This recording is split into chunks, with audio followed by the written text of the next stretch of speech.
Suitability analysis allows you to identify the most suitable locations from a set of candidates by applying multiple weighted criteria.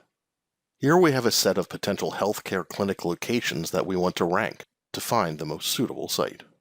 Each of these locations have attributes like their size and monthly rent.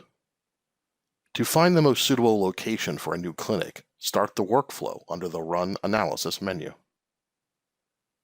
Select the sites to rank and score from your project, or from features currently on the map. Use one or more options to select criteria for your analysis. Let's start by adding some key demographic variables to consider for each potential site. For example, total population and average healthcare spending. After the two variables are added, an initial suitability ranking based on the two demographic criteria is provided. Areas with more people and greater healthcare spending are ranked highest.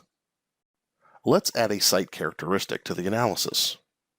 For example, add the monthly rent for each potential location. In this case, a higher rent is not desirable, so choose an inverse influence to give a greater weight to locations that will cost less. You can also eliminate locations that have high rent by setting a maximum threshold.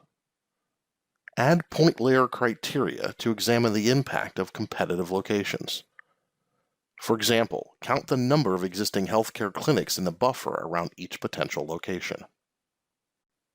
Potential locations that have nearby competitive clinics are less desirable.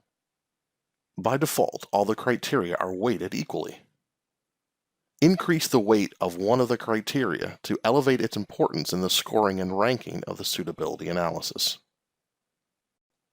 The highest score indicates the location that is most suitable based on the criteria used in the analysis.